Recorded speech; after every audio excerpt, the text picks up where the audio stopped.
Genesis chapter 39. And Joseph was brought down to Egypt, and Potiphar, an officer of Pharaoh, captain of the guard, an Egyptian, bought him of the hands of the Ishmaelites, which had brought him down thither. And the Lord was with Joseph, and he was a prosperous man, and he was in the house of his master the Egyptian. And his master saw that the Lord was with him, and that the Lord made all that he did to prosper in his hand. And Joseph found grace in his sight, and he served him, and he made him overseer of his house, and all that he had he put into his hand. And it came to pass from the time that he had made him overseer in his house, and over all that he had, that the Lord blessed the Egyptian's house for Joseph's sake. And the blessing of the Lord was upon all that he had in the house and in the field. And he left all that he had in Joseph's hand, and he knew not aught he had save the bread which he did eat. And Joseph was a goodly person and well favored. And it came to pass after these things that his master's wife cast her eyes upon Joseph, and she said, Lie with me. But he refused, and said unto his master's wife, Behold, my master wotteth not what is with me in the house, and he hath committed all that he hath to my hand. There is none greater in this house than I, neither hath he kept back anything from me but thee, because thou art his wife. How then can I do this great wickedness and sin against God?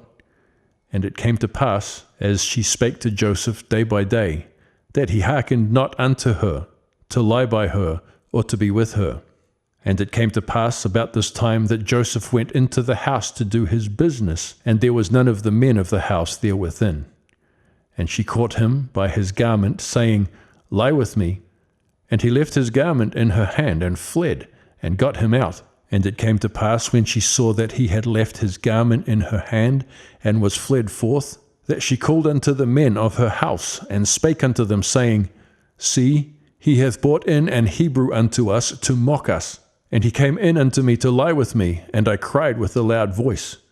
And it came to pass, when he heard that I lifted up my voice and cried, that he left his garment with me, and fled, and got him out. And she laid up his garment by her until his Lord came home.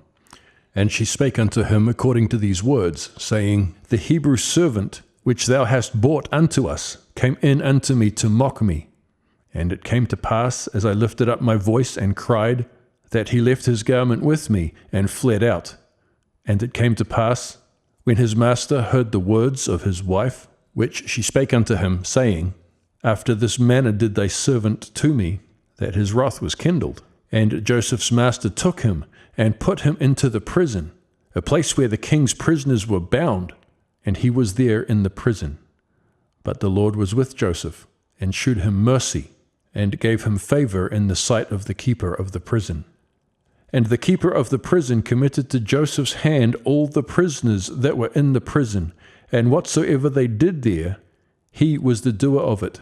The keeper of the prison looked not to anything that was under his hand, because the Lord was with him, and that which he did, the Lord made it to prosper.